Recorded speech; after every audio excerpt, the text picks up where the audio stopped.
तो नमस्ते दोस्तों, स्वागत है आप सभी लोगों का आपके अपने YouTube channel dream India polytechnic में।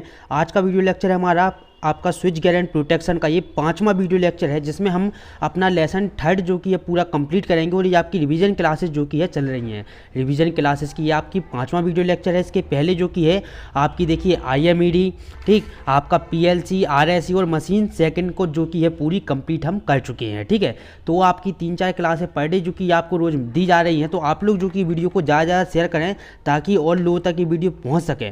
आज का जो हमारा चैप्टर है वो है थर्ड, जिसका नाम है आपका प्रोटेक्टिव स्कीम। तो इसके बारे में हम जानते हैं कि प्रोटेक्टिव स्कीम होता क्या है और उसके बारे में जो कि हम पढ़ते हैं। सभी लोग जल्दी से वीडियो को शेयर कर दें।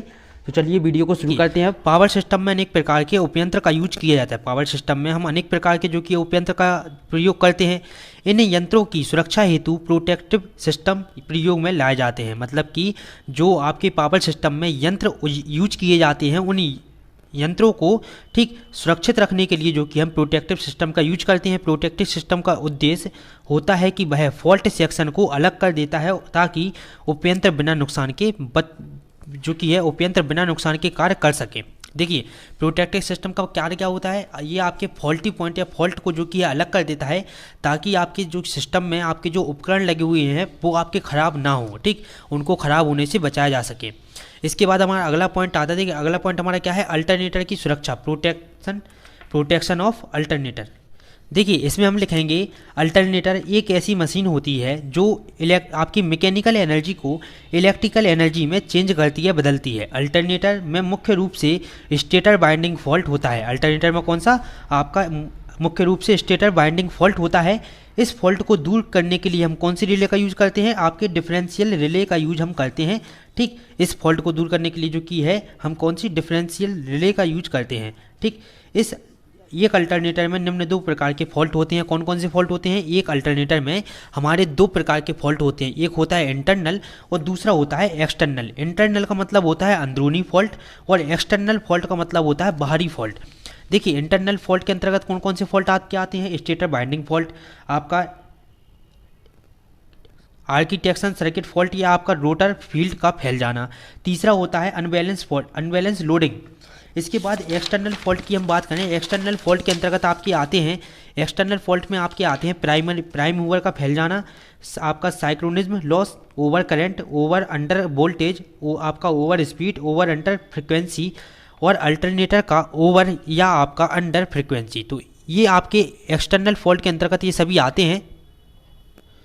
तो देखिए, इन सभी फॉल्ट के बारे में जो कि हम थोड़ा थोड़ा लिख देते हैं। सबसे पहले तो हम इंटरनल फॉल्ट की बात करते हैं। इंटरनल फॉल्ट के अंतर्गत आपके आते हैं अनबैलेंस फॉल्ट। ठीक, अनबैलेंस फॉल्ट क्या होता है, जब अर्थ फॉल्ट होता है, जब आपका अर्थ फॉल्ट होता है तो क्या होता है, जब अर्थ फॉल्ट होता है या आपका फेस टू फेस फॉल्ट होता है, जब अर्थ फॉल्ट होता है या फेस टू फेस फॉल्ट होता है तो इस प्रकार की स्थिति होती है। इस प्रकार की स्थिति में अल्टरनेटर के तीनों फेस में धारा का मान अलग अलग हो जाता है। देखिए, जब अल्टरनेटर के आपके तीनों फेस में धारा का मान अलग अलग हो जाएगा तो उसको हम कहेंगे अनबैलेंस फॉल्ट। ठीक, अनबैलेंस फॉल्ट, ठीक, नाम से ही समझ में आ रहा है।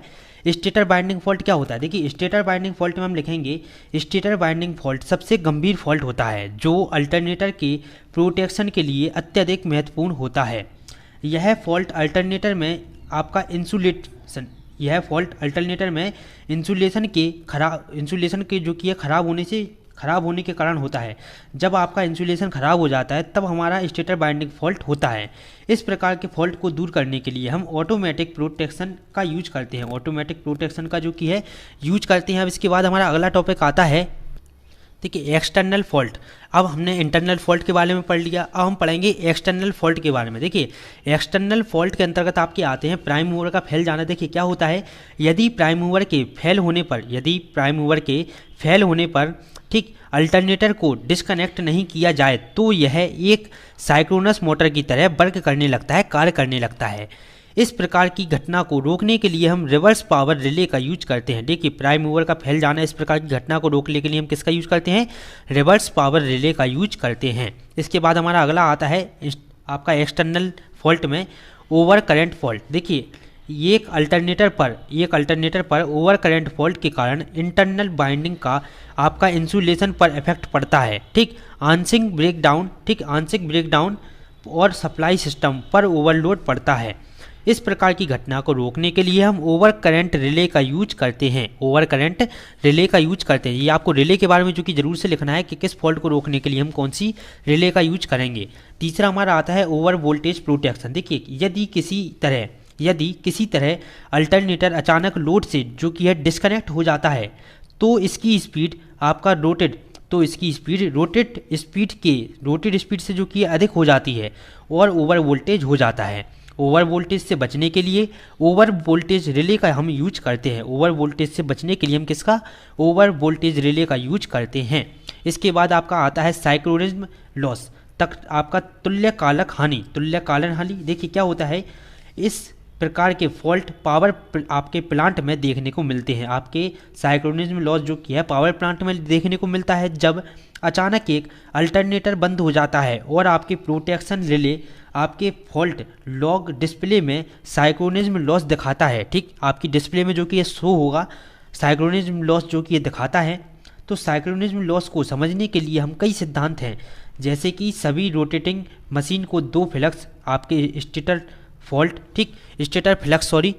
फ्लक्स के बाद और रोटर फ्लक्स और रोटर फ्लक्स के बीच कुछ आपका जो कि है डिसलेजमेंट जो कि है हो जाता है। ठीक, मतलब कि आपके ये सभी असामान्य हो जाते हैं तो आपके प्रोटेक्शन रिले आपके डिस्प्ले पर साइक्रोनिज्म लॉस दिखाने लगती है। इस प्रकार के मिसअरेंजमेंट को ठीक करने के लिए इसको क्या करते हैं हम? एक फोर्स लगाया जाता है जो आपका मिसअरेंजमेंट जो कि है कंडीशन को ठीक कर देता है। अब देखिए इसके बाद हमारा अगला टॉपिक जो आता है, अगला टॉपिक हमारा कौन सा है? देखिए सबसे पहले तो आप देख ले कि इसमें आपसे क्वेश्चन पूछे किस तरह से जाते हैं। देखिए सबसे पहला तो क्वेश्चन आपसे पूछा जा सकता है कि अल्टरनेटर के प्रोटेक्शन पर संक्षिप्त टिप्पणी लिखिए। तो हमने आपको बता दिया है कि आप सबसे पहले क्या लिखेंगे, अल्टरनेटर प्रोटेक्शन क्या होता है। ठीक, इसके बाद कितने प्रकार के होते हैं, इसमें फॉल्ट आपके दो प्रकार के होते हैं, इंटरनल एक्सटर्नल, इन दोनों के बारे में आप लिखेंगे। ठीक है, तो आपका अल्टरनेटर के प्रोटेक्शन हो गया। ठीक, इसके बाद आपका दूसरा क्वेश्चन आता है अल्टरनेटर के स्टेटर फॉल्ट और रोटर फॉल्ट की व्याख्या कीजिए। तो अल्टरनेटर के हम स्टेटर फॉल्ट के बारे में आपको पढ़ा रहे हैं अभी, और रोटर फॉल्ट क्या होता है उसके बारे में भी हम आपको पढ़ा देंगे आज ही के वीडियो लेक्चर में। ठीक है, अल्टरनेटर के आपके एक्सटर्नल फॉल्ट से आप क्या समझते हैं, इसकी व्याख्या कीजिए। तो एक्सटर्नल फॉल्ट जो हमने आपको अभी हाल बताए हैं, इन्हीं सभी के बारे में आपको लिख देना है, अल्टरनेटर के एक्सटर्नल फॉल्ट। तो हमारा टॉपिक कौन सा होगा, अल्टरनेटर के स्टेटर फॉल्ट क्या होते हैं। अब इसके बारे में हम जो कि जानते हैं, तो देखिए यहाँ पर आपका लिखा हुआ है स्टेटर फॉल्ट इन अल्टरनेटर में स्टेटर फॉल्ट क्या होता है। देखिए जब अल्टरनेटर के स्टेटर में फॉल्ट उत्पन्न होता है तब फॉल्ट से बचने के लिए अल्टरनेटर सिस्टम से अलग हो जाता है। क्या होता है, देखिए जब फॉल्ट से बचने के लिए अल्टरनेटर क्या करता है, अपने सिस्टम से ही अलग हो जाता है। स्टेटर फॉल्ट वे फॉल्ट होते हैं जो अल्टरनेटर के स्टेटर पर होते हैं। ठीक, अल्टरनेटर स्टेटर फॉल्ट, देखिए जैसे कि नाम से ही समझ में आ रहा है अल्टरनेटर फॉल्ट। ठीक, स्टेटर फॉल्ट वे फॉल्ट होते हैं जो अल्टरनेटर के स्टेटर पर होते हैं। यह निम्न दो प्रकार के आपके होते हैं। पहला आपका होता है फेस टू फेस फॉल्ट और दूसरा होता है फेस टू ग्राउंड फॉल्ट। सबसे पहले हम जानते हैं फेस टू आपका ग्राउंड फॉल्ट क्या होता है। ठीक, ऊपर नीचे आपका हो जाए, थोड़ा देख लीजिए आप लोग।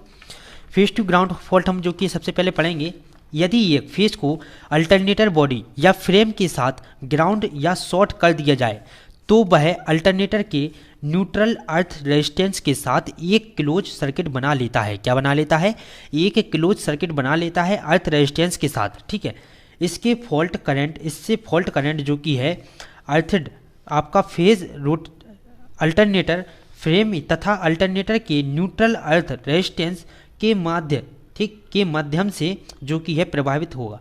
ठीक, किसके माध्यम से, न्यूट्रल अर्थ रेजिस्टेंस के माध्यम से जो कि प्रभावित होगा। इसके बाद इसमें हम दूसरा जो है हमारा फेस टू फेस फॉल्ट क्या होता है। देखिए इसके लिए एक लोड सर्किट डेवलप होता है जिसे फॉल्ट करंट लोड कहते हैं। जैसे फॉल्ट करंट फ्लो प्रवाहित होता है। ठीक, फॉल्ट करंट प्रवाहित होगा। ठीक, इसके बाद देखिए अगला टॉपिक हमारा क्या होगा, स्टेटर। अभी तो हमने पढ़ा स्टेटर फॉल्ट, अब हम पढ़ेंगे रोटर फॉल्ट इन अल्टरनेटर। देखिए एक अलग से क्वेश्चन भी आपसे पूछा जाता है कि आपका एक्साइटेशन आपका सर्किट फॉल्ट क्या होता है, या रोटर फील्ड फॉल्ट क्या होता है, या रोटर फॉल्ट इन अल्टरनेटर, आपका अल्टरनेटर में रोटर फॉल्ट क्या होता है। तो ये तीन तरह से आपसे क्वेश्चन पूछ सकता है। तो इसके भी आप लोग जो कि है नोट करते हुए जाएं कि आपसे क्वेश्चन पूछा कैसे जाएगा। ठीक है, इसमें आप क्या लिखेंगे, जब आपका रोटर वाइंडिंग ग्राउंडेड हो जाता है, ठीक, जब आपका रोटर वाइंडिंग ग्राउंडेड हो जाती है तो आपके अल्टरनेटर के रोटर में फॉल्ट उत्पन्न हो जाता है।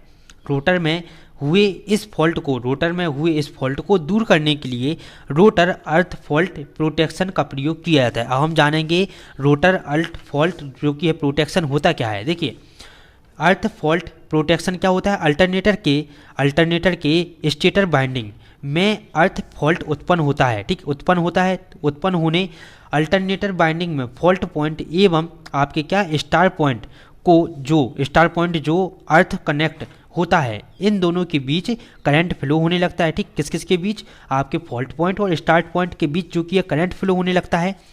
इस प्रकार फ्लो आपके करंट मतलब कि जो बह रहा है आपका फ्लो करंट अल्टरनेटर की लोड करंट से बहुत अधिक होने के कारण यह अल्टरनेटर कुछ करंट बस बार में जो कि है बस बार से लेता है, ठीक, बस बार से जो कि कुछ ले लेता है।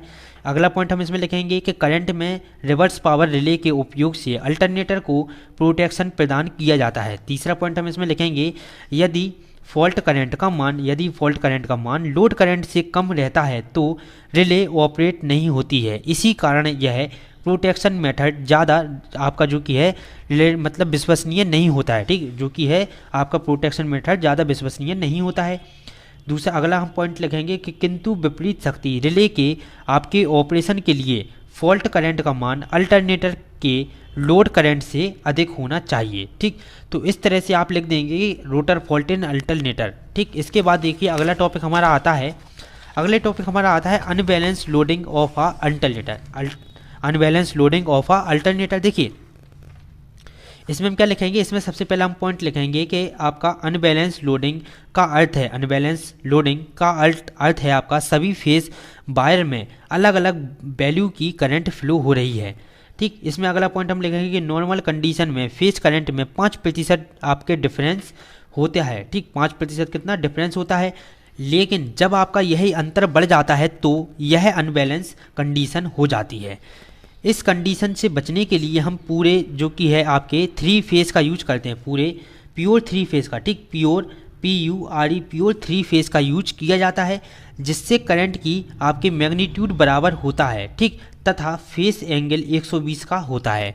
अब इसके बाद आप इसका जो कि डायग्राम बना देंगे। ये आपका देखिए 3 सीटी लगे हुए आपका, ठीक, 3 आपके सीटी लगे हुए करंट ट्रांसफार्मर, ठीक, ये आपका अल्टरनेटर लगा हुआ है, ये आपकी रिले लगी हुई है, ये है आपका 2 ट्रिप सर्किट, ठीक है। तो इस तरह से जो कि आप इसका डायग्राम बनाएंगे। तो देखिए अब इसके बाद हमारा अगला टॉपिक आता है क्या, अल्टरनेटर का आपके डिफरेंशियल प्रोटेक्शन या मर्ज प्राइस सर्कुलेशन आपका करंट प्रोटेक्टिव स्कीम। तो ठीक, वीडियो को जल्दी सभी लोग शेयर कर दें, जल्दी से और मिलकर के वीडियो को लाइक भी कर दें सभी लोग। तो चलिए हम समझते हैं। सबसे पहले तो हम जानते हैं अल्टरनेटर का डिफरेंशियल प्रोटेक्शन या Merz Price circulating current protection system होता क्या है। देखिए अल्टरनेटर या Merz Price circulating current protection system का डिफरेंशियल प्रोटेक्शन एकमात्र प्रोटेक्शन सिस्टम होता है जो अल्टरनेटर स्टेटर को कम से कम 80% जलाने से बचाता है। क्या करता है, 80% आपके अल्टरनेटर के स्टेटर को जलने से बचाता है। अल्टरनेटर के लिए फॉल्ट का सबसे गंभीर परिणाम स्टेटर का डैमेज होना होता है, ठीक, क्योंकि यदि कभी स्टेटर कॉइल जल जाती है तो उसको बदलने के अलावा और कोई रास्ता हमारे पास नहीं होता है। अल्टरनेटर के अन्य फॉल्ट जैसे कि रिवर्स पावर, स्टेटर इंटरटर्न, ठीक, आपका एक्साइटेशन सर्किट प्रोटेक्शन दुर्लभ होना, ठीक। अल्टरनेटर स्टेटर प्रोटेक्शन की मुख्य अवधारणा अपने कॉइल के जो कि है 85% पार्ट को फॉल्ट के कारण होने वाले नुकसान से बचाती है, ठीक, आपके जो फॉल्ट से होने वाले नुकसान हैं उनसे जो कि ये बचाती है। अब इसके बाद हम जानते हैं इसके कनेक्शन और वर्किंग जो कि ये कैसे होती है, और ये मोस्ट इंपॉर्टेंट टॉपिक है आपका, ये आपके 100% जो कि पेपर में आपसे पूछा जा सकता है। अल्टरनेटर की डिफरेंशियल प्रोटेक्शन या Merz Price circulating current protection का कनेक्शन और वर्किंग हम कैसे करते हैं इसके बारे में हम जानेंगे। इसमें आपको डायग्राम जो कि इसका ध्यान से बनाना है। अगर आप डायग्राम इसमें बना देते हैं तो 2 नंबर आपको डायग्राम के जो कि है पक्के हो जाते हैं। इसमें देखिए हम लिखेंगे कि प्रत्येक फेज में 2 समान करंट ट्रांसफार्मर सीटी होते हैं। यह दोनों करंट ट्रांसफार्मर प्रोटेक्शन जोन के दोनों साइड में लगे हुए होते हैं, इसलिए 3 फेज के 6 करंट ट्रांसफार्मर का उपयोग किया जाता है। आपके जो 3 फेज होता है इसमें हम 6 करंट ट्रांसफार्मर का यूज करते हैं, ठीक। आप चित्र देखेंगे तो उसमें भी आपको देखने को मिलेंगे ये ट्रांसफार्मर। सभी करंट ट्रांसफार्मर के सेकेंडरी कॉइल स्टार में कनेक्शन होते हैं। आपकी जो सभी करंट ट्रांसफार्मर होते हैं उनको सेकेंडरी कॉइल में जो कि है स्टार में कनेक्शन होते हैं, और प्रत्येक करंट ट्रांसफार्मर के साइड की अन्य बाइंडिंग को एक 3 केबल से कनेक्ट किया जाता है। आपके जो अन्य 3 ट्रांसफार्मर होते हैं उनकी साइड की बाइंडिंग को 3 अलग केबल से जो कि है कनेक्ट किया जाता है। इसे पायलट केबल कहा जाता है। जिस कॉइल पायलट केबल में 3 कॉइल कनेक्ट होती हैं तो ये कॉइल पायलट केबल के इक्विपोटेंशियल पॉइंट से कनेक्ट होती हैं। ठीक है, अब इसके बाद हम इसमें आगे लिखेंगे। इसमें देखिए हमको आगे लिखना होगा कि अल्टरनेटर की मर्ज प्राइस सर्कुलेटिंग करंट स्कीम या differential protection system stator fault से बचाने के लिए सबसे आपका जो कि है इफेक्टिव सिस्टम होता है। इसमें देखिए आप लोगों को ये चित्र है, ठीक, ये आपको दोनों साइड दिख रहे होंगे, करंट ट्रांसफार्मर 1, करंट ट्रांसफार्मर 2, ठीक, 3 ये लगे हुए हैं, 3 ये लगे हुए हैं। ये है आपका पूरा अल्टरनेटर, ये है आपके पायलट, ठीक, 3 कनेक्शन आपके ये हो गए। ठीक, इसके बाद आपके देखिए R1, R2, R3, ठीक, इसके हमारे नीचे कनेक्शन, ये आपका न्यूट्रल आया है, ये हमारा 2 ट्रिप सर्किट के लिए। अब इसके बाद देखिए अल्टरनेटर की डिफरेंशियल प्रोटेक्शन या मर्ज प्राइज सर्कुलेटिंग करंट प्रोटेक्शन का कनेक्शन, तो ये आपके क्या है कनेक्शन है। ये आप इसको देख सकते हैं टेलीग्राम पर, हम आपको जो कि इसका चित्र सेंड कर देंगे तो आप आसानी से इसको बना लेना। कनेक्शन आपके होगा। अब इसकी जो कि वर्किंग को हम देख लेते हैं। देखिए ये एक दूसरा डायग्राम आप बनाएंगे इसकी वर्किंग का, ठीक, तो इसमें आपको 2 डायग्राम जो कि बनाने होंगे। सबसे पहले तो हम इसके बारे में जो कि पढ़ लेते हैं, basic of merge Price circulating current scheme. Normally condition में मतलब कि सामान्य स्थिति में प्रोटेक्टेड जोन के दोनों साइड में कोई करंट डिफरेंस नहीं होता है। मतलब कि जब आपकी सामान्य स्थिति होती है तो प्रोटेक्टेड जोन जो आपका होता है उसके दोनों साइड में करंट की वैल्यू जो कि है समान नहीं होती है। ठीक, सामान्य स्थिति में डिफरेंस नहीं होती है, मतलब कि आपकी दोनों जो वैल्यू है करंट की दोनों समान होगी। कब? सामान्य स्थिति में। लेकिन जब अब नॉर्मल स्थिति मतलब कि असामान्य स्थिति में प्रोटेक्टेड जोन के आपके साइड में जो करंट की वैल्यू होगी वो अलग अलग हो जाएगी। सामान्य स्थिति में वैल्यू समान होगी और असामान्य स्थिति में वैल्यू असमान मतलब कि अलग अलग हो जाएगी, जिससे कि फेज बार में ट्रिप कॉइल एनर्जाइड मतलब कि ऊर्जावान हो जाएगा और फॉल्ट सर्किट को हेल्दी सर्किट से जो कि है अलग कर देगा। ठीक, असामान्य स्थिति जैसे ही आपकी होगी तो फॉल्टी सर्किट जो कि आपका हेल्दी सर्किट से जो कि है अलग कर देगा। इसके बाद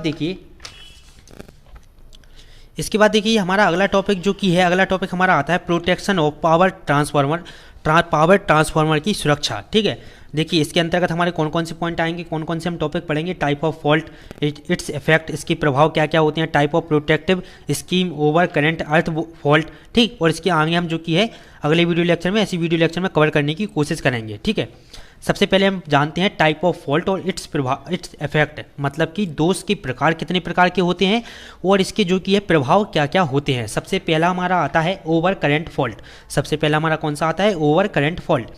यह फॉल्ट ओवरलोडिंग तथा आपकी एक्सर्टियल शॉर्ट करंट के कारण उत्पन्न होता है। इससे बाइंडिंग में ऊष्मा का उत्पादन बढ़ता है, जिसके परिणाम स्वरूप क्या होता है, ट्रांसफार्मर बाइंडिंग का आपका जो इंसुलेशन होता है वो कमजोर हो जाता है। ठीक, ओवर करंट फॉल्ट में क्या होता है, ट्रांसफार्मर बाइंडिंग का इंसुलेशन कमजोर हो जाता है। आपके देखिए दूसरा आता है टर्मिनल फॉल्ट। इससे आग लगने का भय होता है। इस वाले फॉल्ट से जो कि है हमारे सिस्टम में आग लगने का जो कि है भय बना रहता है। आपकी बाइंडिंग फॉल्ट क्या होता है? देखिए बाइंडिंग फॉल्ट के अंतर्गत आपका यह फॉल्ट बाइंडिंग के इंसुलेशन को खराब होने के कारण होता है। आपका जब बाइंडिंग का इंसुलेशन खराब हो जाता है तो वो हमारा कहलाता है बाइंडिंग फॉल्ट। ये 3 प्रकार के होते हैं, बाइंडिंग अर्थ फॉल्ट, इंटर टर्न फॉल्ट और फेज फॉल्ट। इसके बाद चौथा हमारा पॉइंट आता है, देखिए चौथा पॉइंट हमारा आता है इनिशियल फॉल्ट। देखिए इस फॉल्ट के अंतर्गत कोर इंसुलेशन का खराब होना, ब्रेक होना, आपके ट्रांसफार्मर टैंक से ऑयल का क्षय होना मतलब कि लीक होना, या ऑयल फ्लो का रुक जाना आदि फॉल्ट इसके अंतर्गत आते हैं। इसके परिणाम स्वरूप क्या होता है, ट्रांसफार्मर का टेम्परेचर बढ़ जाता है और ओवर हीटिंग फॉल्ट उत्पन्न होता है। ट्रांसफार्मर का जब आपका वोल्टेज बढ़ जाएगा तो कौन सा ओवर हीटिंग फॉल्ट उत्पन्न हो जाएगा हमारा। इसके बाद पांचवा हमारा फॉल्ट आता है ओपन सर्किट फॉल्ट। एक 3 फेज ट्रांसफार्मर के एक फेज से ओपन सर्किट फॉल्ट अनावश्यक हेल्दी हीटिंग से होता है। मतलब कि आपकी अनावश्यक हीटिंग से एकदम आपकी जो ऊष्मा हीटिंग बढ़ जाती है तो उससे हमारा जो ओपन सर्किट फॉल्ट उत्पन्न होता है। छठवां हमारा आता है ओवर हीटिंग। देखिए ट्रांसफार्मर में ओवरहीटिंग, ओवरलोडिंग या शॉर्ट सर्किट के कारण तथा कभी कभी आपकी कूलिंग सिस्टम के खराब होने के कारण आपका ओवरहीटिंग फॉल्ट उत्पन्न होता है। सातवां हमारा आता है बाइंडिंग से शॉर्ट सर्किट फॉल्ट। ये कई प्रकार के हो सकते हैं। बाइंडिंग से शॉर्ट सर्किट फॉल्ट आपके जो कि है कई प्रकार से हो सकते हैं, जैसे कि earth fault, phase to phase fault और इंटर टर्न फॉल्ट। ये फॉल्ट ट्रांसफार्मर में ओवरहीटिंग या मर्ज जो कि है मैकेनिकल चोट के कारण बाइंडिंग इलेक्ट्रिक इंसुलेशन के नष्ट होने के कारण उत्पन्न होते हैं। बाइंडिंग से शॉर्ट सर्किट फॉल्ट, ठीक है। जब एक इंटरनल फॉल्ट उत्पन्न होता है तो ट्रांसफार्मर को जल्दी से जो कि है सिस्टम से अलग कर देना चाहिए, क्योंकि एक लॉन्ग टाइम मतलब कि एक डिस्टेंस के बाद आर्क ट्रांसफार्मर के ऑयल्स में आग लगने का कारण बन सकता है। आर्क ट्रांसफार्मर के ऑयल में जो कि है आग लगने का कारण बन सकता है क्या? Binding short circuit. बाइंडिंग में शॉर्ट सर्किट अगर आपका होगा तो। अब इसके बाद अगला टॉपिक हमारा है ट्रांसफार्मर फॉल्ट टाइप और मेथड। ट्रांसफार्मर फॉल्ट कितने प्रकार के होते हैं और उनके जो कि है प्रोटेक्शन विधियां कौन कौन सी होती हैं। तो ये आपके रहे फॉल्ट और ये रही प्रोटेक्शन विधि, ठीक। तो हम आपको देखिए समझा दें आपके कितने प्रकार के होते हैं। देखिए आपका जो primary winding phase to phase fault होता है, ठीक, इसके प्रोटेक्शन यूज कहाँ पर होता है? आपका डिफरेंशियल ओवर करंट में। देखिए आपका दूसरा फॉल्ट जो होता है ट्रांसफार्मर के अंतर्गत आएगा आपका ये primary winding phase to earth fault. इसमें आपका प्रयोग होगा कौन सा? प्रोटेक्शन यूज कौन सा होगा? आपका डिफरेंशियल ओवर करंट। इसके बाद आता है secondary winding phase to phase fault. इसमें आपका उपयोग हुआ आपका डिफरेंशियल। चौथा हमारा आता है सेकेंडरी बाइंडिंग अर्थ फॉल्ट। इसके अंतर्गत आपका यूज होगा किसका? डिफरेंशियल स्टाइलिक अर्थ फॉल्ट। पांचवा हमारा होता है इंटर टर्न फॉल्ट। इसके अंतर्गत आपका जो कि उपयोग हुआ आपका डिफरेंशियल बुच होल्ड, ठीक, differential Buchholz. Core fault के अंतर्गत आपका आएगा डिफरेंशियल बुच होल्ड।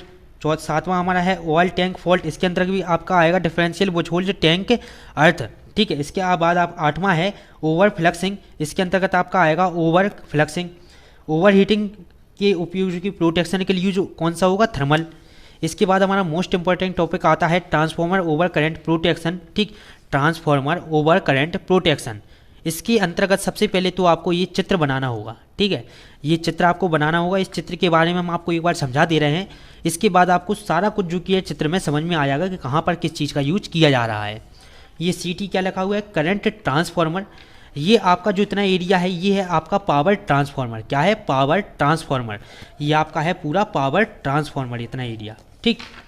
सबसे पहले तो हम इसके बारे में पढ़ लेते हैं, इसके बाद हम इसके चित्र को देखते हैं। देखिए इसमें हम लिखेंगे ओवर करंट और अर्थ फॉल्ट या ओवरलोड सभी का प्रोटेक्शन होता है। आपके जो ओवर करंट हो या अर्थ फॉल्ट हो या ओवरलोड हो, इन सभी का क्या होता है? प्रोटेक्शन होता है। इसमें 2 फेज रिले तथा एक अर्थ लीकेज रिले का यूज मैनुअली प्रोटेक्शन की तरह किया जाता है, जो मतलब कि सामान्य आपकी सभी प्रोटेक्शन में यूज किए जाते हैं। फेज रिले और आपकी अर्थ लीकेज रिले, उन्हीं का यूज हम इसमें भी जो कि है करते हैं ट्रांसफार्मर प्रोटेक्शन में, ठीक है। और ओवरलोड फ्यूज का प्रयोग बैकअप प्रोटेक्शन की तरह किया जाता है। देखिए इसमें 2 फेज रिले और एक अर्थ लीकेज रिले का यूज किया जाता है। साथ ही आपके ओवरलोड फ्यूज का प्रयोग बैकअप प्रोटेक्शन की तरह किया जाता है। इस प्रोटेक्शन सिस्टम में आपके पायलट वायर से ओवरलोड फ्यूज लगे होते हैं। इस प्रोटेक्शन सिस्टम में ट्रांसफार्मर प्रोटेक्शन सिस्टम में पायलट वायर से जो कि है हमारे ओवरलोड फ्यूज लगे हुए होते हैं, जिससे ट्रांसफार्मर को ओवरलोड प्रोटेक्शन मिलता है। जिससे क्या होता है? ट्रांसफार्मर को ओवरलोड प्रोटेक्शन मिलता है। इसी प्रकार फेज रिले द्वारा इंटर टर्न फॉल्ट को इंटरफेज फॉल्ट प्रोटेक्शन मिलता है। आपके देखिए इसी प्रकार फेज रिले द्वारा इंटरनल टर्न फॉल्ट को जो कि है इंटरफेस फॉल्ट प्रोटेक्शन मिलता है। और लीकेज रिले द्वारा अर्थ फॉल्ट जो कि है प्रोटेक्शन मिलता है। लीकेज रिले क्या करता है? अर्थ फॉल्ट प्रोटेक्शन देता है। इसके बाद अगला पॉइंट हम इसमें लिखेंगे कि ओवरलोड कंडीशन में पायलट वायर में लगे फ्यूज के गल जाने के कारण, ठीक, गल जाने के बाद जब करंट ट्रांसफार्मर का एक सेट रिले सर्किट से अलग हो जाता है, तब रिले सर्किट करंट ट्रांसफार्मर के सेकेंडरी सेट से इलेक्ट्रिकल सर्किट ऑपरेट होता है। क्या होता है? इलेक्ट्रिकल करंट ऑपरेट होता है। अगला पॉइंट हमारा इसमें आता है कि करंट आपका ट्रांसफार्मर की प्रोटेक्शन के लिए इंटरमिटेंट प्रोटेक्शन सिस्टम का कनेक्शन करते समय एक विशेष सावधानी रखनी होती है कि ट्रांसफार्मर की डेल्टा कनेक्शन बाइंडिंग की तरफ ट्रांसफार्मर की कनेक्शन स्टार में हो, ठीक, और न्यूट्रल आपके कंडक्टर जो होते हैं वो अर्थ कनेक्शन किए जाते हैं, ठीक। अर्थ कनेक्ट मतलब कि अर्थ के साथ जोड़े जाते हैं। स्टार कनेक्टेड बाइंडिंग की साइड वाले सीटी के मतलब कि करंट ट्रांसफार्मर के कनेक्शन डेल्टा में होते हैं। देखिए जो आपके स्टार डेल्टा बाइंडिंग है उसकी जो साइड में आपके करंट ट्रांसफार्मर लगे हुए हैं उसके कनेक्शन हम डेल्टा में करेंगे और स्टार में, ठीक, उसके कनेक्शन हम डेल्टा में करेंगे। और स्टार में कनेक्शन किसकी करते हैं? स्टार में हम कनेक्शन करते हैं किसकी? आपके डेल्टा कनेक्टेड बाइंडिंग की। आपको देखिए यहाँ पर दिख रहा होगा, ये आपके हैं स्टार कनेक्शन और ये है आपके डेल्टा कनेक्शन। ये आपका बीच में लगा हुआ है पावर ट्रांसफार्मर, ये है आपका अर्थिंग, ये है आपकी पायलट बार, ठीक है, पायलट बार हैं ये आपके हैं phase fault over current relay, relay 1, relay 2, relay 3। ये आपकी है क्या? अर्थ फॉल्ट ओवर करंट रिले, अर्थ fault over current relay R3, ठीक है। तो इस तरह से आप इसका डायग्राम बना देंगे। अब इसके बाद जो हमारा अगला टॉपिक आता है बुश होल्ज रिले में, इस रिले का use conservator type oil transformer के केवल इंटरनल फॉल्ट प्रोटेक्शन के लिए होता है। मतलब कि इस प्रकार की रिले जो आपकी बुश होल्ज रिले है इसका हम यूज कहाँ पर करते हैं? कंजर्वेटर टाइप ऑयल ट्रांसफार्मर में। मतलब कि कंजर्वेटर का मतलब होता है रखने वाले ट्रांसफार्मर, जो आपके ट्रांसफार्मर रखे हुए होते हैं उन्हीं ट्रांसफार्मर में जो कि है इस रिले का यूज किया जाता है, ठीक है, इंटरनल फॉल्ट का पता लगाने के लिए। इसको ट्रांसफार्मर टैंक के ऊपर पाइप फ्लेज आपके कपलिंग द्वारा जो कि है कंजर्वेट तथा ट्रांसफार्मर ऑयल टैंक के बीच लगाया जाता है। देखिए दूसरा अगला हम इसमें टॉपिक लिखेंगे, अगला पॉइंट हम इसमें लिखेंगे, नॉर्मली फॉल्टी कंडीशन में यह अलार्म सर्किट को स्विच ऑन करके फॉल्ट का सूचना जो कि है भेजता है। मतलब कि जब आपकी सामान्य स्थिति होती है तो ये अलार्म सर्किट को स्विच ऑन करके आपके फॉल्ट की सूचना देता है, दोष की आपको सूचना देता है।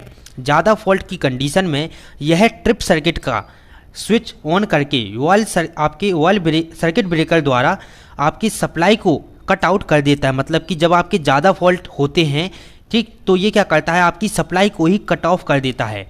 इसके बाद देखिए इसमें अगला पॉइंट हम लिखेंगे कि यह रिले गैस प्रेशर से ऑपरेट होती है, इसलिए इसे गैस या गैस प्रेशर रिले भी कहा जाता है। अब ये आपका जो कि यही बुश होल्ज रिले का जो कि है आपका डायग्राम है, आप इस तरह का डायग्राम भी बना सकते हैं और साइड में स्क्रीन में आपको दिख रहा होगा आप उस तरह का जो कि डायग्राम बना सकते हैं। दोनों डायग्राम आपके सही हैं, जो आपको सरल और आसान लगे आप उस तरह का डायग्राम आप बना लीजिए, ठीक है। इसके बाद हम इसके आगे जो कि है इसमें पढ़ते हैं। देखिए इसमें तेल से भरा हुआ एक कक्ष में 2 एलिमेंट लगे होते हैं। इसमें तेल से भरे हुए कक्ष में 2 एलिमेंट लगे होते हैं, आप लोगों ने वीडियो में देख लिया होगा, ठीक है। 2 एलिमेंट आप लोगों को वहाँ पर दिख गए होंगे। ट्रांसफार्मर में सामान्य फॉल्ट की कंडीशन में जब हीट उत्पन्न होने के कारण ऑयल वाष्पित होती है और रिले कक्ष के ऊपरी भाग में ऑयल तल पर दाब अधिक बढ़ता है, तब ऑयल लेवल थोड़ा सा नीचे गिरता है और फ्लोर अपनी टैंक पर नीचे की ओर घूमता है, जिससे क्या होता है? फ्लोर से जकड़ा हुआ मरकरी आपकी स्विच अलार्म सर्किट का स्विच आपका ऑन कर देता है, ठीक। 2 आपके जो एलिमेंट लगे होते हैं उनके अंदर क्या भरा होता है? ऑयल भरा होता है। ऑयल आपका क्या करता है? फॉल्ट इन्फॉर्मेशन की घंटी बजने लगती है। जब आपके दोनों एलिमेंट आपके ऑयल से स्पर्श कर जाएंगे तो क्या कर देगा है? आपका स्विच ऑन कर देता है। यदि ट्रांसफार्मर के अंदर फॉल्ट अधिक हाई है, ठीक, मतलब कि अगर ट्रांसफार्मर के अंदर कोई बड़ा फॉल्ट आपका है तो हीट के कारण ऑयल की अधिक मात्रा वाष्पित होती है और रिले के ऊपरी भाग में इकट्ठा होकर ऑयल लेवल पर आपके प्रेशर उत्पन्न करती है। देखिए जब आपकी ज़्यादा बड़ा फॉल्ट होगा तो क्या होगा? आपके हीट के कारण ऑयल की अधिक मात्रा वाष्पित होकर रिले के ऊपरी भाग को जो कि है प्रेशर देती है, ठीक है। इससे निचला एलिमेंट अपने टैंक पर घूमता है, ठीक, जो नीचे एलिमेंट आपका लगा होता है वो अपने क्या करता है? टैंक पर घूमता है, जिससे फॉल्ट में जकड़ा हुआ मरकरी स्विच ट्रिप सर्किट का जो कि है स्विच ऑन करता है और सर्किट की ट्रिप ऑयल ऊर्जित जो कि होकर प्लंजर की सहायता से सर्किट ब्रेकर को खोल देती है। देखिए इसमें हम आगे लिखेंगे कि रिले कक्ष के टॉप पर एक आपके रिलीज कुक लगाया जाता है, जो आपकी रिले ऑपरेशन के बाद रिले कक्ष में वाष्प या गैस प्रेशर को कम करता है, अर्थात इसे गैस बाहर निकाल दी जाती है, ठीक है। इसके बाद देखिए बुश होल्ज रिले का जो कि हम यूज देख लेते हैं। इसका यूज कहाँ कहाँ पर होता है? आपके फेस शॉर्ट सर्किटिंग फॉल्ट में, बाइंडिंग शॉर्ट सर्किटिंग फॉल्ट में, बसिंग पंचरिंग फॉल्ट में। ठीक है, तो यहाँ पर जो कि है इस बुचोल रिले का जो कि हम यूज करते हैं। चौथा हमारा क्या है, बाइंडिंग अर्थ फॉल्ट में। अब इसके बाद हम जान लेते हैं बुचोल रिले नोटिस करता है क्या क्या, जो कि है बुचोल रिले किस किस का पता लगाता है। तो देखिए इंटरनल ओवर हीटिंग का, आपके देखिए entrance of air in oil का, आपके insulation failure of core bolt का सॉरी। चौथा है हमारा short circuiting of elemented tank का। ठीक है, तो यहाँ पर जो कि इसका नोटिस करता है, पता लगाता है। इसके बाद हमारा अगला टॉपिक आता है मोटर प्रोटेक्शन या प्रोटेक्शन ऑफ मोटर। तो देखिए मोटर प्रोटेक्टिंग डिवाइस जो कि कौन कौन सी होती हैं, इन सभी के बारे में हम जानेंगे। टाइप ऑफ फॉल्ट पढ़ेंगे, प्रोटेक्शन इन मोटर पढ़ेंगे। ये सभी टॉपिक जो कि हैं हम आज यहाँ पर कवर करने वाले हैं। सबसे पहला हमारा टॉपिक आता है टाइप ऑफ फॉल्ट और प्रोटेक्शन। तो देखिए इलेक्ट्रिकल मोटर में होने वाले मेन फॉल्ट को निम्न 3 भागों में बांटा गया है। जो आपके इलेक्ट्रिकल मोटर में जो आपके फॉल्ट उत्पन्न होते हैं 3 मेन, उनको जो 3 भागों में हमने बांटा गया है। पहला होता है स्टेटर बाइंडिंग में फॉल्ट, रोटर में फॉल्ट और आपके मैकेनिकल फॉल्ट। सबसे पहले हम बात करते हैं स्टेटर बाइंडिंग में फॉल्ट की। तो देखिए स्टेटर बाइंडिंग में फॉल्ट के अंतर्गत आपके निम्न 5 फॉल्ट आते हैं। Open circuit fault, earth fault, insulation leakage और शॉर्ट सर्किट फॉल्ट और बाइंडिंग में रॉन्ग कनेक्शन, मतलब कि गलत कनेक्शन कर देना। सबसे पहला आता है ओपन सर्किट फॉल्ट। इन सभी फॉल्ट के बारे में देखिए अगर आप थोड़ा थोड़ा ही लिख देते हैं, अगर आपसे क्वेश्चन कोई प्रॉपर पूछ लिया गया वहाँ पर कि शॉर्ट बाइंडिंग में फॉल्ट या मोटर में होने वाले फॉल्ट का वर्गीकरण जो कि है आप विस्तार से समझाइए, तो इन सभी के बारे में आपको थोड़ा थोड़ा लिखना ही होगा। और अभी इस वीडियो के लेक्चर में हम आपको जो कि ये सभी टॉपिक अभी डिटेल से पढ़ा रहे हैं, लेकिन जब पेपर की टाइम आपकी स्पेशल क्लास चलाई जाएंगी तो उसमें कुछ इंपॉर्टेंट क्वेश्चन ही लिए जाएंगे। देखिए ओपन सर्किट क्या होता है, ओपन सर्किट फॉल्ट है इस फॉल्ट के अंतर्गत जो कि है निम्न कारक होते हैं। इस फॉल्ट के निम्न कारण होते हैं। पहला आपका होता है बाइंडिंग के तार टूटने से, टर्मिनल में बाइंडिंग के सिरे के ढीला होने पर संपर्क ना होना, या बाइंडिंग के सिरे तारों के जो कि है कंडीशन ओपन हो जाने के कारण। तीसरा होता है टर्मिनल्स पर जंग लगने से आपके कॉइल सिरे का जो कि है टर्मिनल पर संपर्क ना होना, मतलब कि जब उसमें जंग लग जाएगी तो इसका अच्छे से संपर्क नहीं हो पाएगा, कनेक्शन नहीं हो पाएगा। दूसरा है अर्थ फॉल्ट। क्या होता है, स्टेटर बाइंडिंग का किसी कारण मोटर योक या ढांचे से कनेक्ट होने पर यह फॉल्ट डेवलप होता है या उत्पन्न होता है। इस कंडीशन में मोटर योक को जो कि है छूने पर शॉर्ट लग सकता है, मतलब कि हमको करंट लग सकता है।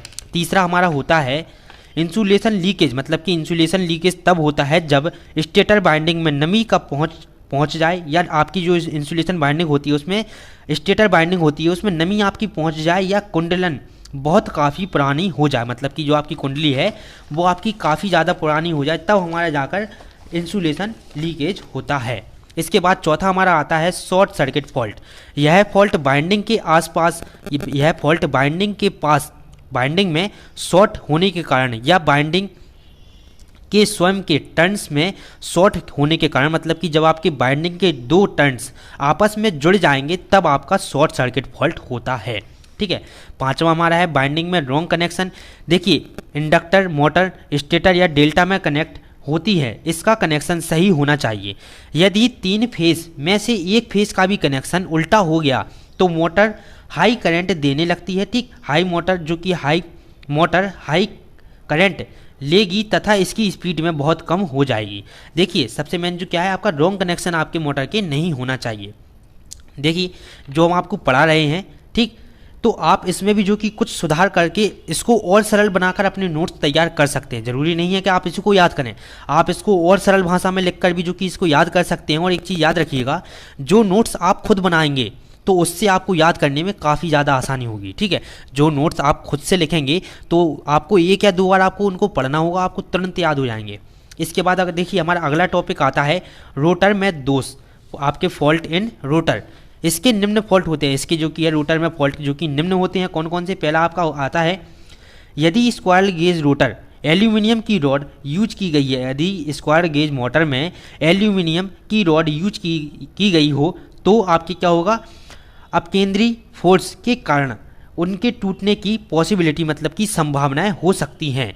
यदि आपके कंडक्टर टूट जाए तो आपके इन्फिनाइट रेजिस्टेंस प्राप्त होता है। इस फॉल्ट से रोटर में स्थापित ताप उत्पन्न होता है जिससे मोटर की स्पीड घट जाती है, मतलब कि कम हो जाती है। ठीक, दूसरा आता है स्लिप रिंग फॉल्ट में निम्न फॉल्ट होने की हो सकते हैं। आपकी जो स्लिप रिंग फॉल्ट होते हैं, ठीक, ये निम्न प्रकार के हो सकते हैं। पहला आपका open circuit fault, short circuit fault और स्लिप रिंग फॉल्ट। ठीक है, सबसे पहले देखिए हम जानते हैं ओपन सर्किट फॉल्ट के बारे में।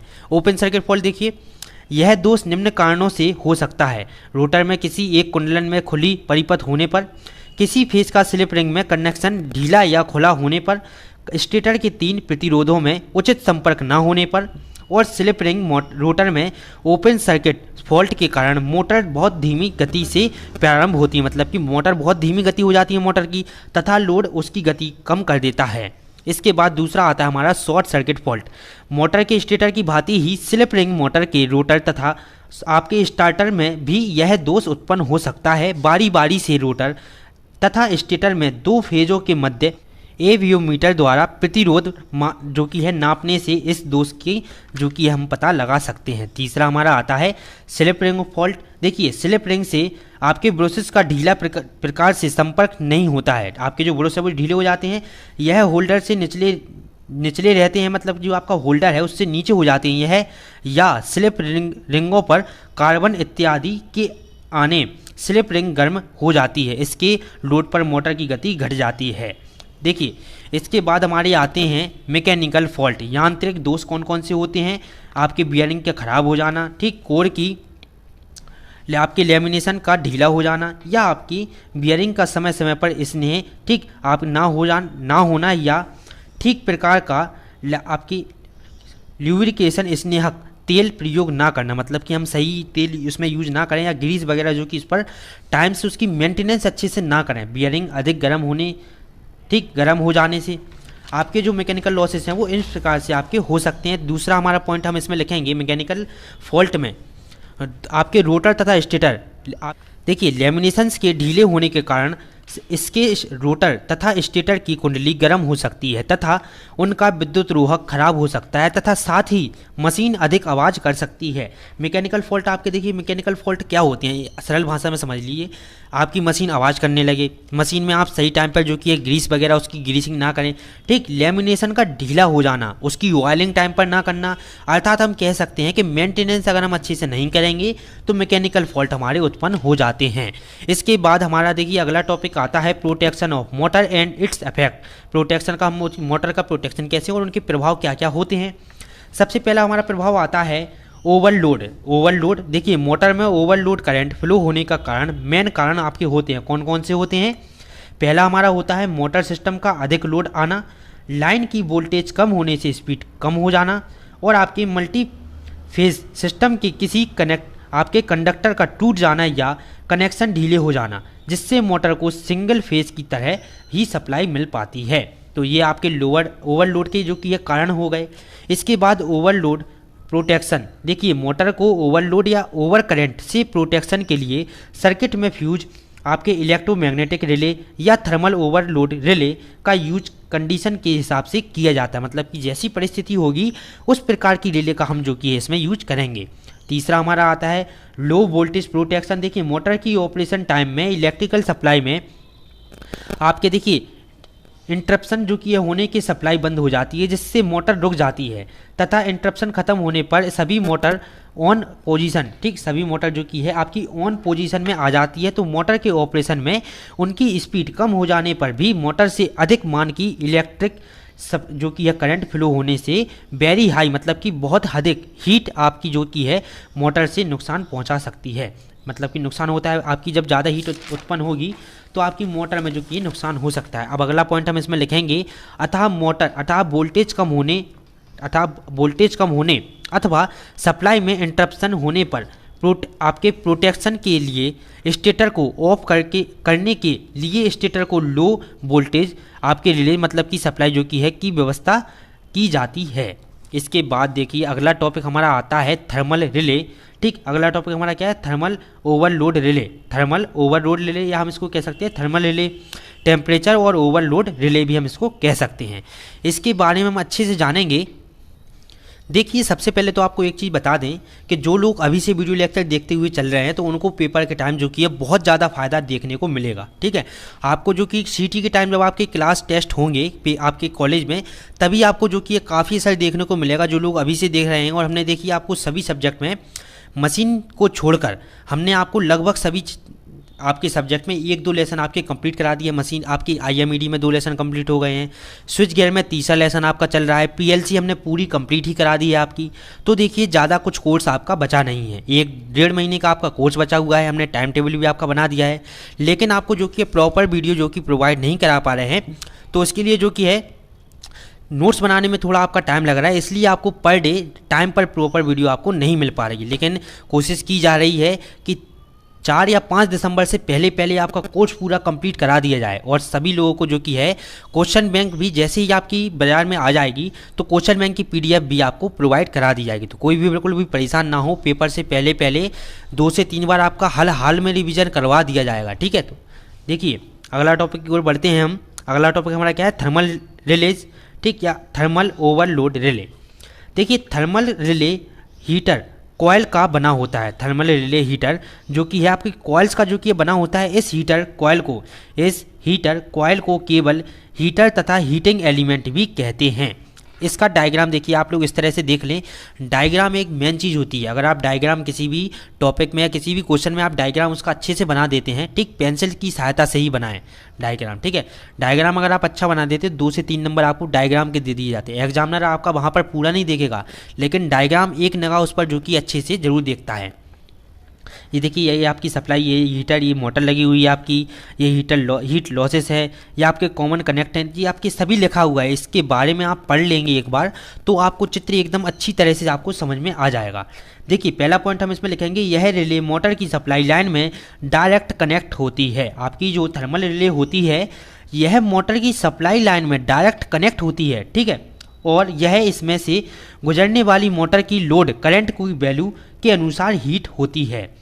इस हीटर के ठीक ऊपर एक आप बाईमेटलिक स्ट्रिप लगी होती है। इस बाईमेटलिक का एक सिरा जकड़ा हुआ रहता है और दूसरा सिरा हिलने डुलने अर्थात मतलब कि गति करने के लिए फ्री होता है। मतलब कि आप कह सकते हैं, देखिए जैसा कि हम पहले से पढ़ते चले आ रहे हैं, आपकी बाईमेटलिक आपकी स्ट्रिप लगी होती है, इसका एक सिरा क्या होता है आपका फिक्स होता है और दूसरा सिरा मूवेबल होता है, मतलब कि मूव करने वाला, आगे पीछे जो कि है मूव करने वाला होता है। इसके बाद हम इसमें अगला पॉइंट लिखेंगे कि एक बाईमेटलिक स्लिप में 2 अलग अलग स्लिप से बने या अलग अलग मेटलिक मटेरियल से बनी होती है। आपकी जो आपकी बाईमेटलिक होती है ये 2 अलग अलग मटेरियल से आपकी एक ही बनी होती है, जो एक दूसरे के ऊपर हमेशा चिपकी हुई होती हैं। यह स्लिप जब गर्म होती है तो यह गर्म होकर मुड़ जाती है। ठीक, मुड़ जाती हैं। इस एक पार्ट स्थिर होता है तथा दूसरा पार्ट आपका मूवेबल होता है, मतलब कि फ्री होता है। वही एंड मोड आपकी एंड मुड़ जाता है, वही एंड जो कि है मुड़ जाता है। बाईमेटलिक स्ट्रिप गर्म होकर मुड़ जाती है और आपकी ट्रिगर ट्रिप कर देती है, जिससे मोटर सप्लाई लाइन से डिस्कनेक्ट हो जाती है। थर्मल रिले की जो कि एक्यूरेसी हाई होती है, थर्मल रिले की क्या होती है, एक्यूरेसी हाई होती है। तो देखिए अब इसके बाद हम पढ़ेंगे क्या, प्रोटेक्शन ऑफ फीडर, उसके बारे में जानेंगे और साथ ही साथ आज आपका पूरा 3rd लेसन कंप्लीट कर दिया जाएगा। ठीक है, तो वीडियो को सभी लोग शेयर कर दें और लास्ट तक वीडियो को जरूर से देखें। प्रोटेक्शन ऑफ फीडर, विभिन्न प्रकार के इलेक्ट्रिकल फॉल्ट से फीडर्स करने हेतु इन पर जो कि है निम्न प्रोटेक्शन सिस्टम प्रयोग किए जाते हैं। सबसे पहला आपका है क्या protection system, over current protection. Short circuit condition में यदि किसी चालक में धारा का मान अधिक बढ़ता है तो उससे संबंधित रिले की ऑपरेटिंग कॉइल एनर्जाइड मतलब कि ऊर्जावान होकर ट्रिप सर्किट के कॉन्टैक्ट को बंद कर देती है, जिससे क्या होता है, ट्रिप कॉइल आपकी सर्किट ब्रेकर के द्वारा सर्किट ब्रेकर को आपकी सर्किट को जो कि है सर्किट को ओपन कर देती है। इसके बाद अगला हमारा इसी के अंतर्गत आपका आता है आपके अर्थ फॉल्ट और अनबैलेंस करंट प्रोटेक्शन। देखिए 3 फेज इलेक्ट्रिक लोड की बैलेंस कंडीशन में, ठीक, 3 फेज स्टार कनेक्टेड सप्लाई के न्यूट्रल कंडक्टर में करंट की वैल्यू 0 होती है। आपके जब 3 फेज में जो बैलेंस कंडीशन होती है तो 3 फेज की स्टार कनेक्टेड सप्लाई के न्यूट्रल कंडक्टर में क्या होता है, करंट की वैल्यू क्या होती है, 0 होती है, क्योंकि तीनों चालकों में फ्लो होने वाली करंट का सदिश योग क्या होता है, 0 होता है। इसलिए इस अवस्था में रिले ऑपरेट नहीं होती है। ठीक, इसके बाद आप इसका जो कि अर्थ फॉल्ट और अनबैलेंस करंट प्रोटेक्शन का ये चित्र आप बनाएंगे। ये आपका ये सर्किट ब्रेकर है। ठीक, ये आपका करंट ट्रांसफॉर्मर, ये रेजिस्टेंस, ये अर्थ कॉइल और आपका ये क्या है, रिले लगा हुआ है। फिगर आपका किसका है, अर्थ फॉल्ट उदासीन प्रणाली संबंधी। इसके बाद हम इसी के अंतर्गत इसमें लिखेंगे कि परंतु जैसे ही, ठीक देखिए, आपके इस अवस्था में रिले ऑपरेट नहीं होती है, परंतु जैसे ही सिस्टम अनबैलेंस कंडीशन में आता है वैसे ही न्यूट्रल कंडीशन में करंट फ्लो होने लगती है और रिले ऑपरेट होकर ट्रिप सर्किट द्वारा करंट ब्रेक जो कि है सर्किट ब्रेकर को ट्रिप कर देती है। इसके बाद देखिए अगला टॉपिक हमारा आता है ओवर करंट एवं अर्थ fault combined protection. Over current एवं अर्थ फॉल्ट कंबाइंड प्रोटेक्शन, इसके अंतर्गत हम पढ़ेंगे कि ओवर करंट एवं अर्थ फॉल्ट कंबाइंड प्रोटेक्शन का उपयोग जनरली जहाँ कहाँ पर किया जाता है, आपके ट्रांसमिशन लाइन फीडर्स के लिए विद्युत केंद्रों तथा उपकेंद्रों पर अधिक किया जाता है, क्योंकि यह मेथड आपका क्या है, आपके अर्थ फॉल्ट के विरुद्ध प्रयोग होने वाले क्रोड संतुलित धारा आपके ट्रांसफॉर्मर प्रोटेक्शन सिस्टम से अच्छा होता है। इसके बाद देखिए अगला पॉइंट हमारा आता है, अगला टॉपिक डिस्टेंस और इम्पीडेंस प्रोटेक्शन की दूरी या प्रतिबाधा रक्षण। दूरी या प्रतिबाधा रक्षण, ठीक है, डिस्टेंस या आपका क्या है, इम्पीडेंस प्रोटेक्शन। देखिए इसमें हम पढ़ेंगे कि ऊर्जित संचरित लाइन एवं फीडर की दूरी को मापन उसकी मतलब कि मापने के लिए जो कि उसकी इम्पीडेंस के रूप में रिले द्वारा सरलता से किया जा सकता है। इसलिए यह रिले इम्पीडेंस के सिद्धांत पर वर्क करती है, Z समानुपाती D। इसलिए इस रिले का यूज हम कहाँ पर करते हैं, शॉर्ट सर्किट तथा अर्थ फॉल्ट के विरुद्ध ट्रांसमिशन लाइन में फीडर के प्रोटेक्शन के लिए आपके विद्युत केंद्रों तथा उपकेंद्रों पर अधिक किया जाता है। डिस्टेंस और इम्पीडेंस प्रोटेक्शन टाइप रिले का यूज कहाँ पर किया जाता है, शॉर्ट सर्किट, ठीक, और अर्थ फॉल्ट के विरुद्ध ट्रांसमिशन लाइन में फीडर के प्रोटेक्शन के लिए इसका यूज किया जाता है। अब हम पढ़ते हैं most important topic classification of feeder according to construction में। देखिए अगर आप देखें तो आपके रेडियल फीडर, अक्षीय फीडर, आपके पैरेलल फीडर और रिंग मैन फीडर आपके 3 अकॉर्डिंग टू कंस्ट्रक्शन होते हैं। सबसे पहले हम जानते हैं रेडियल फीडर क्या होता है, ठीक, इसके बारे में हम जानते हैं। देखिए रेडियल फीडर क्या है, रेडियल रूप से, अक्षीय रूप से सब स्टेशन मतलब कि उपकेंद्रों को इलेक्ट्रिक सप्लाई देने वाले फीडर को हम रेडियल फीडर कहते हैं। अक्षीय रूप से सब स्टेशन को इलेक्ट्रिकल सप्लाई देने वाले फीडर को रेडियल फीडर कहा जाता है। देखिए इकोनॉमिकल की दृष्टि से रेडियल फीडर का यूज वहाँ पर किया जाता है जहाँ लो इलेक्ट्रिक पावर सिस्टम होता है और जहाँ इलेक्ट्रिक सप्लाई को हमेशा बनाए नहीं रखना है, क्योंकि रेडियल फीडर की जो कि रिलायबिलिटी मतलब कि विश्वसनीयता बहुत कम हो जाती है। प्रोटेक्शन ऑफ रेडियल फीडर, तो प्रोटेक्शन ऑफ रेडियल फीडर भी हम पढ़ लेते हैं। एक रेडियल सिस्टम की मुख्य विशेषता यह है कि पावर केवल एक ही दिशा में फ्लो होती है। रेडियल फीडर में क्या होता है, पावर आपकी एक ही दिशा में फ्लो होती है, अर्थात जनरेटर या सप्लाई एंड से क्रोड एक तक जो कि है। इसकी कमी यह है कि फॉल्ट की घटना को सप्लाई की निरंतरता को लोड एंड से कंट्रोल नहीं किया जा सकता है। रेडियल फीड सिस्टम में जब फीडर की संख्या सीरीज में कनेक्ट होती है, ठीक, जब सीरीज में कनेक्ट होती है, ठीक है, इसके बाद हमको देखिए डायग्राम बनाना होगा। तो रेडियल फीडर के लिए time graded over current protection, तो आपसे ये क्वेश्चन जो कि ये पेपर में पूछ सकता है कि रेडियल फीडर के लिए time graded over current protection का आप डायग्राम बनाएं, उसका वर्णन करें। तो इसका डायग्राम हम आपको दिखा दें तो देखिए स्क्रीन पर आप इसका जो कि डायग्राम देख सकते हैं, ठीक, इस तरह से आपका ये डायग्राम आपका बनेगा। हमने सभी के आपके यहाँ पर शॉर्ट करके लिखा है आपका GS, ठीक, generating station, circuit breakers, current transformer, सभी को शॉर्ट करके हमने इसलिए लिखा है। अगर आप इसको फुल फॉर्म सबके लिख देंगे तो चित्र आपका काफ़ी भरा भरा और बेकार सा लगेगा, इसलिए हमने आपको सभी के शॉर्ट फॉर्म लिखे हुए हैं यहाँ पर। अब इनके फुल फॉर्म सबसे पहले हम जान लेते हैं। कैपिटल E आपका है क्या, अर्थिंग है। GS आपका यहाँ पर क्या है, जनरेटिंग स्टेशन।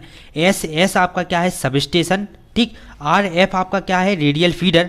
CT क्या है, करंट ट्रांसफार्मर। आपका TC क्या है, ट्रिप कॉयल। CB क्या है, सर्किट ब्रेकर 1 2 3 4। कैपिटल आर जहाँ पर आपका लिखा होगा, ठीक, कैपिटल आर हमारा क्या है, ओवर करंट रिले, टी है आपका small T operating time, F बराबर आपका है क्या, इलेक्ट्रिकल फॉल्ट, और आर क्या है, स्मॉल आर रेजिस्टेंस। तो देखिए ये आपका अर्थिंग लगी हुई, रेजिस्टेंस लगा हुआ, ये क्या हुआ आपका जनरेटिंग स्टेशन, ये आपका एक सर्किट ब्रेकर लगा हुआ है, ठीक, करंट ट्रांसफार्मर लगा हुआ है, ठीक, circuit breaker 1, circuit breaker 2, circuit breaker 3, current transformer 1, current transformer 2, current transformer 3, ठीक, आर एफ जो कि यहाँ पर आपका क्या है, R F radial feeder 1, radial feeder 2 और रेडियल फीडर 3, अक्षीय फीडर 3। इसके बाद आप यहाँ पर देखें SS1 sub station 1, sub station 2 और सब स्टेशन 3। आपका यहाँ पर देखिए नीचे लगा हुआ है क्या, over current relay 1, over current relay 1, over current relay 2, over current relay 3। आपका देखिए TC क्या है आपका, ट्रिप कॉयल आपका यहाँ पर trip coil 1, trip coil 2, trip coil 3, यहाँ पर आपकी है देखिए 2 सेकंड, यहाँ पर 1.5 सेकंड, यहाँ पर 1 सेकंड और यहाँ पर 0.5 सेकंड। ये क्या है आपका टाइम है, समय, ऑपरेटिंग टाइम आपका यहाँ पर है देखिए 2 सेकंड, यहाँ पर है 1.5 सेकंड, यहाँ पर है 1 सेकंड, यहाँ पर आपका ऑपरेटिंग टाइम है 0.5 सेकंड, ठीक, ये आपका अर्थ है।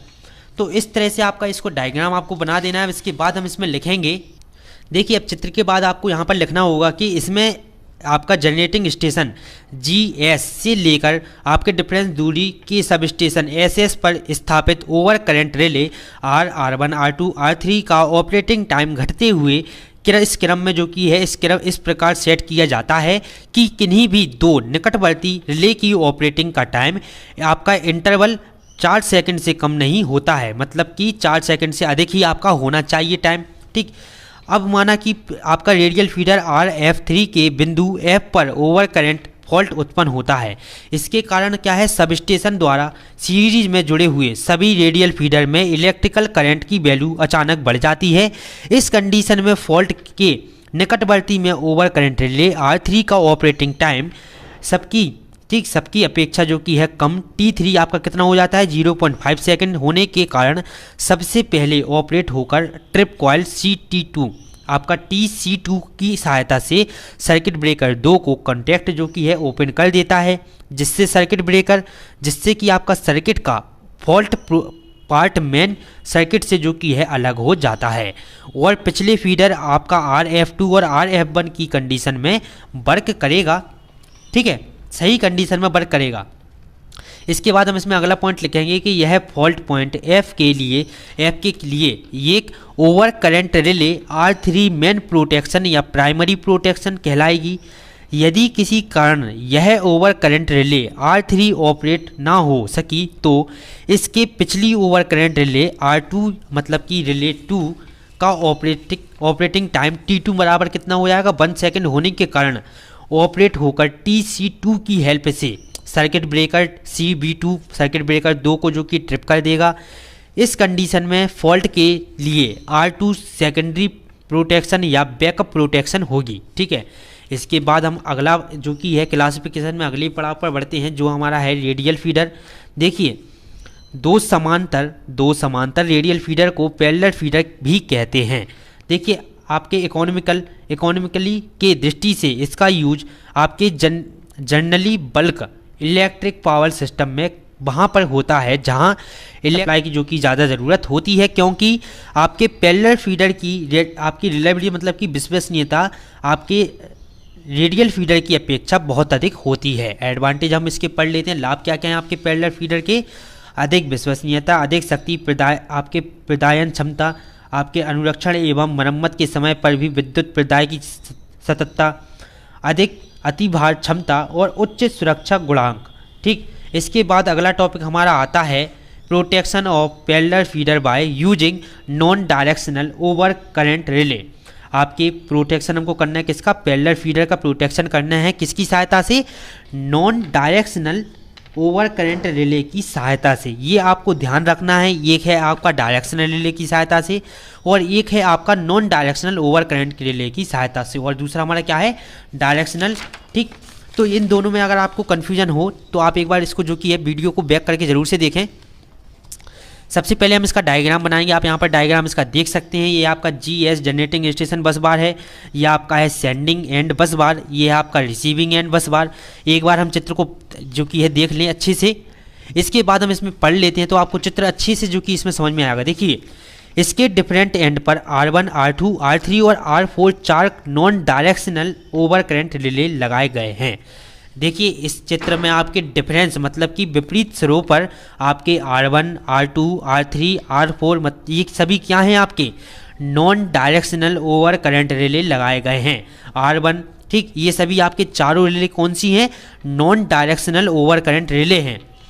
इन रिले की किसी निश्चित करंट के वैल्यू पर टाइम की ग्रेडिंग के अनुसार सेटिंग की गई है।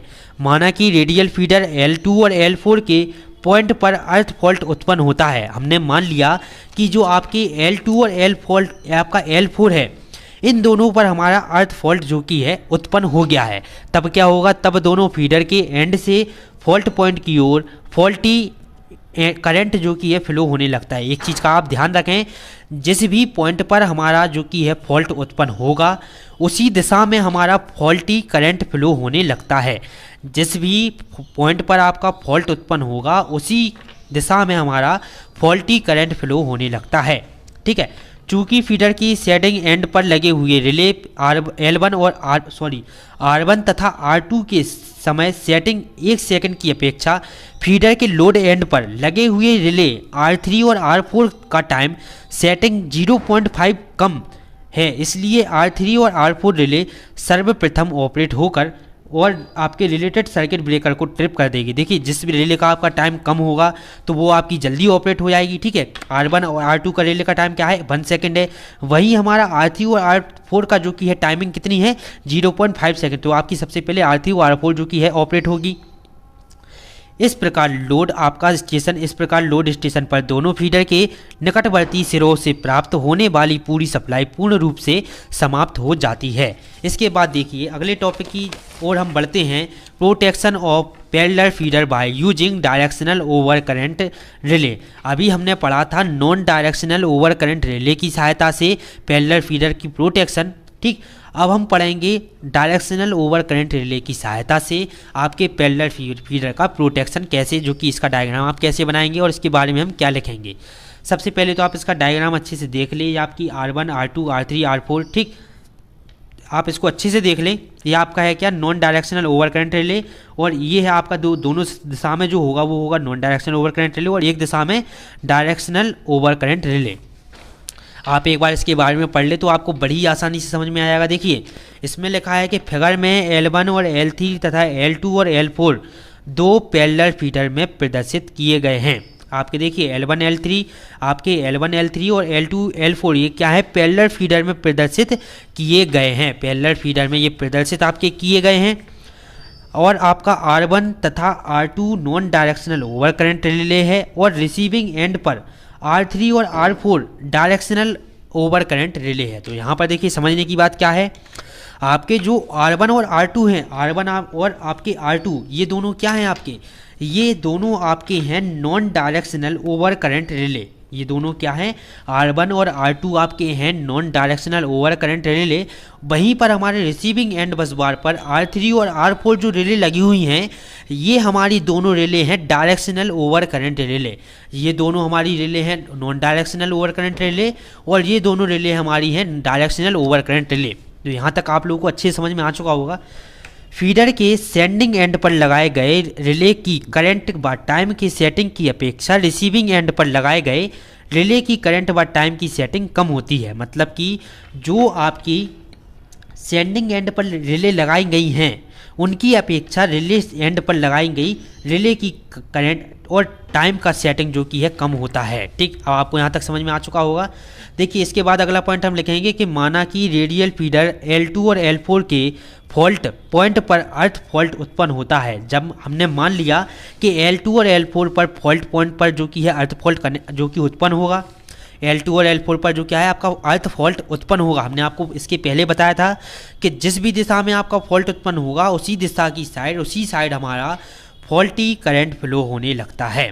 देखिए इसमें हम आगे क्या पढ़ेंगे, तब दोनों जो कि जब आपका फॉल्ट उत्पन्न होगा तब दोनों रेडियल फीडर के चारों सिरों से आपका फॉल्ट पॉइंट F की ओर वेरी हाई वैल्यू की, मतलब कि बहुत अधिक मात्रा की बहुत अधिक मान की फॉल्टी करंट फ्लो होने लगती है। देखिए यहाँ पर भी वही लिखा हुआ है कि जिस भी दिशा में आपका करंट आपका फॉल्ट उत्पन्न हो गया है, अर्थ फॉल्ट, उसी दिशा में हमारा क्या आपकी वेरी हाई वैल्यू आपके फॉल्टी करंट फ्लो होने लगती है। इसके बाद अगले पॉइंट में हम मिसल में लिखेंगे कि इस फॉल्टी करंट के कारण सबसे पहले directional over current relay R4 operate होकर फीडर L2 और L4 पर लोड स्टेशन से कट कर देगी। मतलब कि इस फॉल्ट करंट के कारण क्या होगा, आपका डायरेक्शनल ओवर करंट रिले जो आपकी R4 ऑपरेट होकर फीडर L2 और L4 को जो कि है लोड स्टेशन से कट कर देगी, जिससे फीडर L1 और L3 में फॉल्टी करंट फ्लो हो नहीं होगी। ठीक, इसके बाद अगले पॉइंट में हम इसमें लिखेंगे कि उसके बाद R2 non directional over current operate होकर फॉल्टी फीडर L2 और L4 को जनरेटिंग स्टेशन से कट कर देगी। इस प्रकार फॉल्टी फीडर L2 और L4 दोनों तरफ बस बार से कट हो जाएगी और लोड स्टेशन को सप्लाई हेल्दी फीडर से ज्यों की त्यों कंडीशन में मिलती रहेगी। तो देखिए बिल्कुल भी कठिन नहीं है अगर आप समझते हुए चल रहे हैं। ठीक, रटें अगर आप इस टॉपिक को समझने का प्रयास अगर आप करेंगे चित्र के माध्यम से, तो बहुत ही आसान और बहुत ही सरल टॉपिक आपका है ये। ठीक, एक बार आप केवल चित्र बना ले, चित्र में आपको जो जो दिख रहा हो वो आप लिख दें। ठीक है, ऐसे ही देख कर अगर आप चित्र को आप केवल एक बार चित्र को 2 से 3 बार आप बनाकर प्रैक्टिस कर लें। चित्र में जो जो चीज़ आपको दिख रही हैं R1 R2 R3 R4, ठीक, हमने जैसे कि इसमें पढ़ा कि R1 और R3 जो कि है आपकी नॉन डायरेक्शनल रिले हैं, 2 आपकी डायरेक्शनल रिले हैं, इन सभी के बारे में हमको लिख देना है। ठीक, L1 क्या है, L2 क्या है, L3 क्या है, इन सभी के बारे में अगर आप लिख देंगे अच्छे से तो एक पेज तो आपका यही भर जाता है। आधे पेज में आप बढ़िया से जो कि डायग्राम बनाएंगे तो 1.5 पेज आपका भर गया, और थोड़ा सा इसके बारे में आप और लिख देंगे 2 पेज आपके एक क्वेश्चन के आसानी से आप भर सकते हैं। अगला टॉपिक हमारा क्या आता है, रिंग मैन फीडर। देखिए रिंग मैन फीडर क्या होता है, सबसे पहले इसके बारे में हम पढ़ते हैं कि इलेक्ट्रिक पावर से सबस्टेशन पर भेजने की यह एक नवीन आधुनिक विधि है। मतलब कि नई जो कि यह टेक्नोलॉजी है जिसमें फीडर को सबस्टेशन द्वारा एक क्लोज सर्किट के रूप में जोड़ा जाता है, इसलिए इसे रिंगमैन फीडर भी कहते हैं। इस प्रणाली में प्रत्येक डिस्ट्रीब्यूटर के लिए एक रिंगमैन फीडर 2 आपके पैरेलल फीडर की तरह वर्क करता है। इसमें क्या करता है, आपका एक रिंगमैन फीडर आपका जो कि है 2 पैरेलल फीडर की तरह वर्क करता है। इस प्रकार डिस्ट्रीब्यूटर के लिए दोनों तरह से इलेक्ट्रिकल आपके सप्लाई प्राप्त होने की संभावना जो कि है वो रहती है। इसके बाद देखिए अगला टॉपिक हमारा लास्ट टॉपिक इस वीडियो लेक्चर का, आपके लेसन 3 का लास्ट टॉपिक आपका जो कि यह आता है।